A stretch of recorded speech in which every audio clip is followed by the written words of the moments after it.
SDG cooking channel. இன்றைக்கி நம்ம என்ன வீடியோ பார்க்க போகிறோன்னா கத்திரிக்காய் தொக்கு எப்படி செய்யுதுன்னு பார்க்கலாம். அதுக்கு முன்னாடி நம்ம சேனலில் யாரெல்லாம் சப்ஸ்கிரைப் பண்ணலையோ சப்ஸ்கிரைப் பண்ணிக்கோங்க. அப்படி பக்கத்தில் உள்ள பெல்லை டச் பண்ணி வச்சுங்க. அப்போ தான் நான் போடுற வீடியோ உங்களுக்கு உடனே வந்து சேரும். எனக்கும் ஒரு மோட்டிவேஷன் வரும், வீடியோ போகணுன்ற மோட்டிவேஷனு. வாங்க இப்போ அந்த கத்திரிக்காய் தொக்கு எப்படி செய்யுதுன்னு பார்க்கலாம். ஒரு கடாயில் 4 ஸ்பூன் எண்ணெய் சேர்த்துக்கலாம். ஒரு அரை ஸ்பூன் கடுகு உளுந்து சேர்த்துக்கலாம். ஒரு அரை ஸ்பூன் ஜீரகம் சேர்த்துக்கலாம். ஒரு 1/4 ஸ்பூன் வெந்தயம் சேர்த்துக்கலாம். சேர்த்து நல்லா பொரிய விட்டுடலாம். ஒரு 4 பல்லு பூண்டு தட்டி வச்சுருக்கேன், அதை சேர்த்துக்கலாம். ஒரு பெரிய வெங்காயம் பொடியாக கட் பண்ணி வச்சுருக்கேன், அதையும் சேர்த்துக்கலாம். சேர்த்து விட்டுட்டு நல்லா வதக்கிடலாம். ஒரு கொத்து கருவேப்பிலையும் சேர்த்துக்கலாம். வெங்காயம் பூண்டு நல்லா வதங்கணும். இந்த அளவுக்கு வதங்கினதும் ஒரு தக்காளி, பெரிய தக்காளியாக கட் பண்ணி வச்சுருக்கேன், அதையும் சேர்த்துக்கலாம். சேர்த்துட்டு நல்லா குழைவாக வதக்கிடணும். வெங்காயம் தக்காளி வதங்கிறதுக்காக உப்பு கொஞ்சமாக சேர்த்துக்கிறேன். மஞ்சத்தூள் 1/4 ஸ்பூனு, 1/4 ஸ்பூன் பெருங்காயம் இதெல்லாம் சேர்த்து நல்லா வதக்கிடலாம். நம்ம தொக்குன்னும் போது தக்காளி வெங்காயம்லாம் நல்லா வதங்கணும். அப்போ தான் நல்லா டேஸ்டியாக இருக்கும்.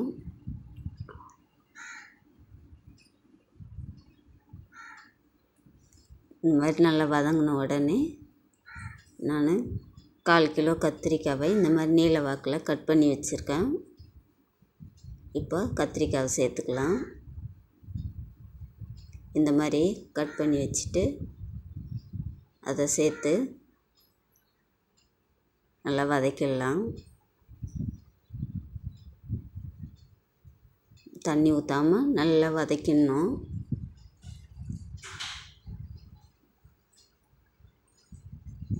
எந்த அளவுக்கு காய் வதங்குதோ அந்த அளவுக்கு டேஸ்ட்டாக இருக்கும் தொக்கு.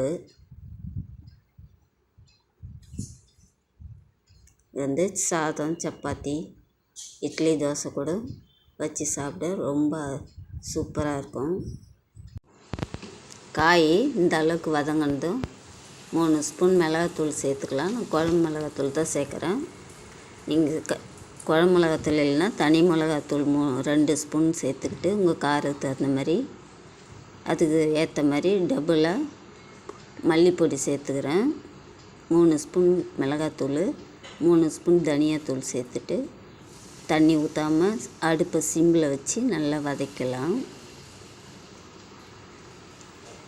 தனி மிளகாத்தூள்னால் உங்கள் காரத்துக்கு ஏற்ற மாதிரி சேர்த்துக்குங்க.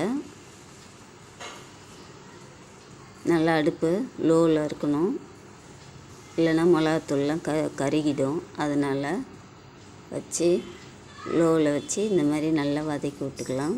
இந்த மாதிரி வதங்கினதும் கொஞ்சமாக 1 டம்ளர் அளவுக்கு தண்ணி சேர்த்துக்கிறேன். இந்த டைமில் உப்பு காரெல்லாம் செக் பண்ணி பார்த்துக்குங்க, பத்தலைன்னா போட்டுக்கலாம். இப்போ இந்த தொக்குக்கு தேவையான உப்பு சேர்த்துக்கலாம். ஏற்கனவே வெங்காயம் தக்காளி வதங்கும் போது உப்பு சேர்த்துருக்கோம், அதனால் பார்த்து சேர்த்துக்குங்க. சேர்த்து விட்டுட்டு ஒரு 5 நிமிஷம் மீடியம் ஹீட்லேயே கத்திரிக்காய் நல்லா வேக வச்சுக்கலாம்.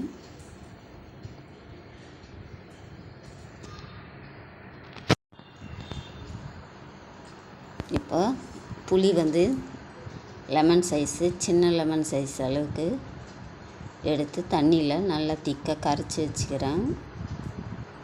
இந்த மாதிரி நல்லா கொதிச்சதும் குழம்பு நம்ம புளி கரைசலை சேர்த்துக்கலாம். சேர்த்து விட்டு 2 நிமிஷம் நல்லா கொதிக்க விடலாம். கொதிக்க விட்டால் நம்ம சூப்பரான டேஸ்டியான கத்திரிக்காய் தொக்கு ரெடி ஆகிடுச்சு. இந்த மாதிரி வரணும் தொக்கு. கடைசியாக நம்ம கொத்தமல்லியை போட்டு ஆஃப் பண்ணிட வேண்டியது தான். நம்ம கத்திரிக்காய் தொக்கு ரெடி ஆயிடுச்சு.